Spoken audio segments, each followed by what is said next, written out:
AquaChanger 240 from LEPA is designed to complement your CPU overclocks with superior thermal dissipation and performance. Dual convex blades on the 120mm fans deliver high-volume airflow at low noise, and the protrusive copper plate deploys more coolant for efficient CPU hotspot elimination. Click the link in the description to find out more. So you're looking to build a shiny new PC and try your luck at undertaking one of the most gratifying activities known in the enthusiast realm, overclocking your CPU.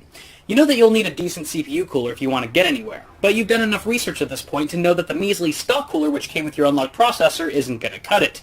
On the other end of the spectrum, the cost and complexity of a custom water cooling loop is almost as overwhelming as building a computer itself, and you'd rather not get too ahead of yourself. So you're left with two options: an aftermarket air cooler or an AIO liquid cooler.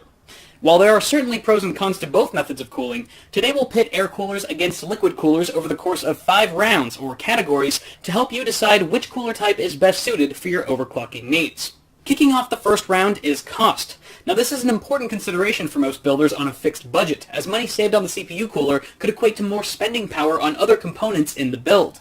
In most cases, air coolers are typically cheaper than their liquid counterparts, with a much wider range of options in the sub-$60 price range. Budget gaming PCs built for overclocking can often get more mileage out of choosing a competitively priced air cooler and allocating the extra savings towards a better graphics card, for example. Although you can certainly find a handful of high-end coolers that cost more than most entry-level AIOs, air cooling is generally the budget-friendlier option and thus takes the point for this round. Another factor to consider when deciding between air or liquid cooling is compatibility. After all, there's really no use in having the best cooler on the market if it doesn't fit your computer. Fortunately, both cooler types support nearly all of today's popular CPU sockets, whether you're rocking AMD or Intel. So if it's not the socket that's holding us back, the biggest limitation here when it comes to cooler compatibility is going to largely depend on your case. Now when we're talking about mid-tower or full-tower chassis, which are the most common types of cases for first-time builders, there really are a ton of options that support both air and liquid coolers. Even some of the largest air coolers can fit in most mid-towers, though tales of giant heatsinks too tall for the case side panel to fit on aren't unheard of. Another thing to look out for with air coolers is that models with wider heatsinks can sometimes interfere with your system memory, especially if your RAM has particularly tall heat spreaders, so it's best to check the clearance specs early on. As I mentioned before, builders with AIO coolers have a ton of mid-towers and full towers to choose from. Of course, as your cooler size increases, your list of compatible cases gets shorter. For example, don't expect to see nearly as many case options when going from a cooler with a 240 to a 280mm radiator. While the water block on your AIO won't give you any RAM clearance issues, the radiator and fans might interfere with your heat spreaders or even the componentry near the top of your motherboard. This depends on several factors, including your case layout, the height of your heat spreaders, the width of your radiator, or whether or not you're opting for a push-pull configuration.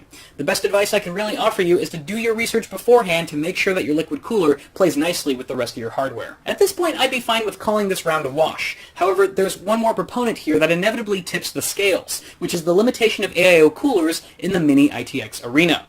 Now, there are a handful of small form factor cases out there that do support water cooling, but the list really pales in comparison to the almost endless list of cases that allow air cooling support. And this is simply due to the basic two-piece design of air coolers, which allows for tons of small, low-profile options.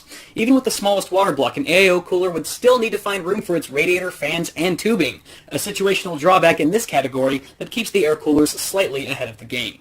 Now, equally important as performance, some might argue, is acoustics, or the noise level that a component makes when in use. So Cooler Master, for example, could have easily squeezed more performance out of their top-selling Hyper 212 Evo if they bundled it with two 3,000 RPM fans.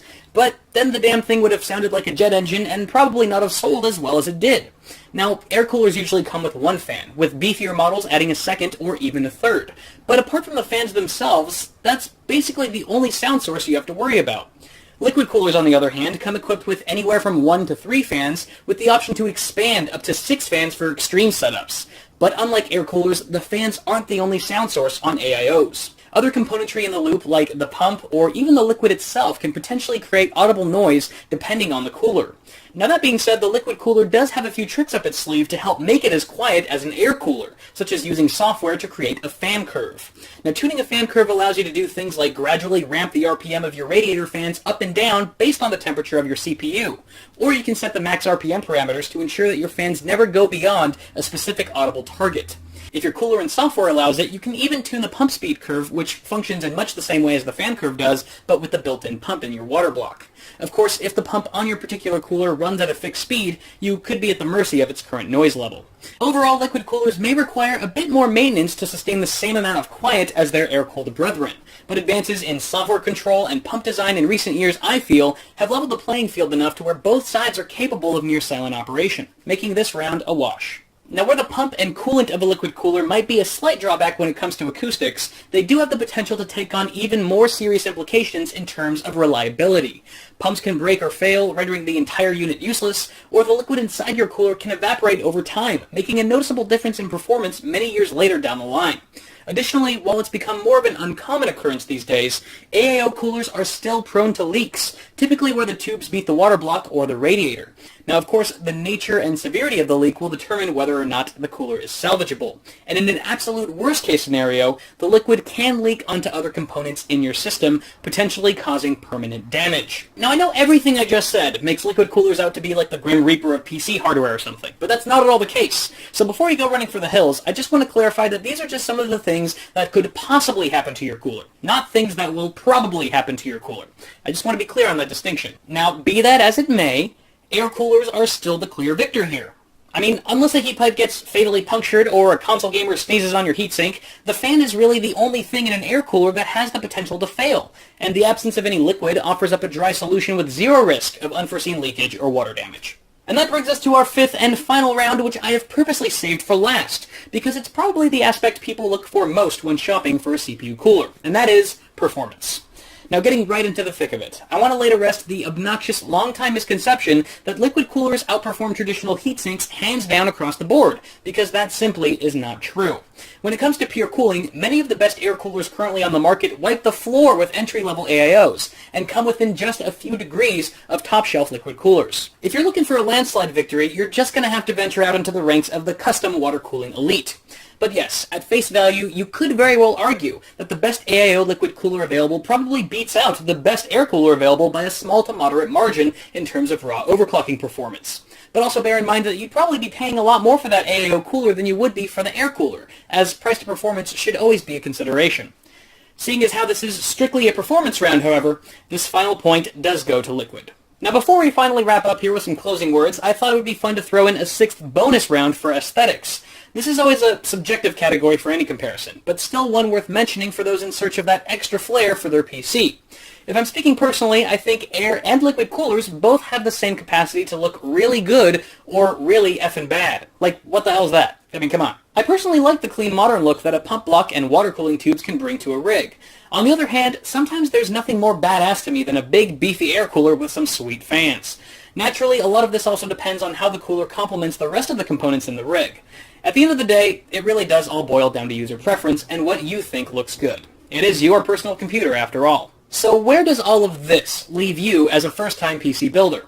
Well, hopefully with the newfound knowledge I've bestowed upon you, you are now well equipped to make the decision of air or liquid cooling yourself. But if by chance you're still yearning for that definitive answer from an outside party, I suppose I will oblige.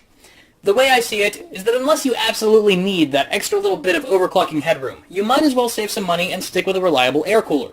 I mean, you can still achieve great thermals with an air cooler without sacrificing acoustics, and you can do it all with little to no maintenance, which makes it a no-brainer for first-time builders. Less complexity means less things to worry about, and when the cooler does become obsolete someday, you can always repurpose it as a paperweight. At the same time, I do find certain validations in opting for an AIO liquid cooler. I use one myself every day. Having that extra bit of overclocking headroom can make things fun, as it allows you to further stretch the limits of your CPU. Also, if your case has a side panel window, having a sleek little water block in there can really let you appreciate the aesthetic of your motherboard and memory a bit more than if you were to have installed a massive air cooler. I also tend to find the installation process of AIOs to be a bit easier without having to work around a cumbersome heatsink. But there you guys have it. Hopefully this gives you some insight as to which type of cooler is right for you. I also want to give a special thanks to today's sponsor, lynda.com, for being awesome and teaching the world all kinds of glorious things with their awesome HD online tutorials like Photoshop and character animation and coding and all that good fun stuff. If you guys cry yourself to sleep at night for not knowing all the things, you might want to give it a try. I put a special awesome salsa link in the description below so you can check it out for free. Start expanding your mind, and for crying out loud, do something with your life! Says the guy making YouTube videos. At any rate, if you guys enjoyed the video, toss me a like before you go. There's also links in the description below for things like shirts. You can buy some shirts, or bookmarking my Amazon affiliate link and using it when you buy stuff. It helps me out a lot. I'm Kyle with Awesome Sauce Network. Thank you guys for watching. Subscribe to the channel if you haven't already, and I will see you all in the next video.